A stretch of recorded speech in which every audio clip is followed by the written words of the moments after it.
Spain की एक महिला बाइक ट्रैवलर के साथ झारखंड में जो हुआ ना, वो काफी ज्यादा शर्मनाक था।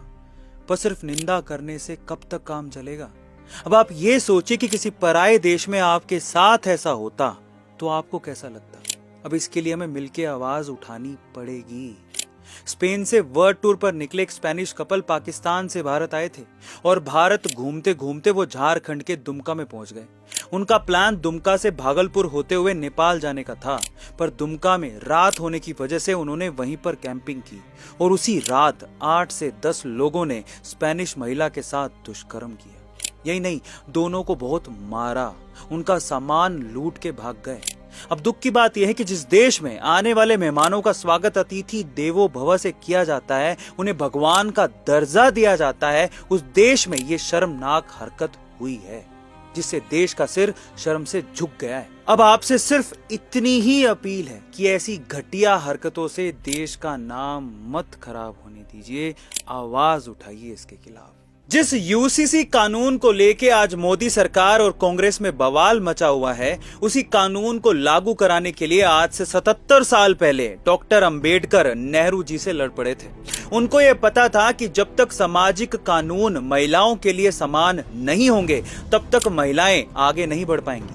डॉक्टर अंबेडकर ने एक बार ये कहा था कि मैं किसी भी समाज की प्रगति का अनुमान इस बात से लगा सकता हूं कि वहां पर महिलाओं की हालत कैसी है। और इसीलिए साल 1946 में यूसीसी लागू करने के लिए डॉक्टर अंबेडकर नेहरू जी से लड़ पड़े थे।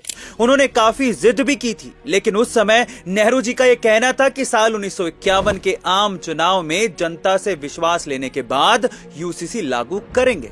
जी हाँ, करेंगे।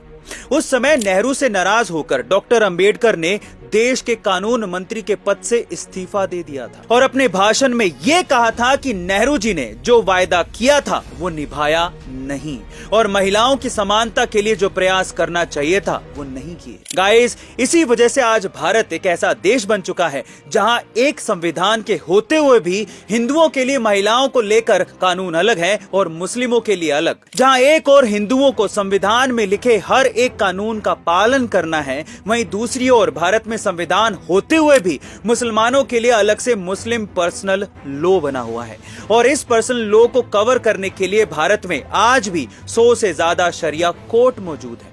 कांग्रेस सरकार ने अपनी तुष्टीकरण की राजनीति के चक्कर में संविधान में यह लिख दिया कि देश में एक खास समाज को ही संविधान के कानूनों का पालन करना होगा और बाकी लोग अपने धार्मिक ग्रंथों को फॉलो कर सकते हैं। और इसी के चलते आज भारत के मुस्लिम एक से ज्यादा शादी कर सकते हैं, नाबालिगों से भी शादी कर सकते हैं और उनके लिए तलाक के अलग कानून बनाए गए हैं। यूनिफॉर्म सिविल कोड यानी यूसीसी इसी चीज को ठीक करने के लिए बनाया गया है। इससे देश में समानता आएगी और पूरे देश में हर एक वर्ग और धर्म के लोगों के लिए एक ही कानून लागू होगा। आप यूसीसी के पक्ष में हैं या नहीं, कमेंट सेक्शन में जरूर लिखिएगा।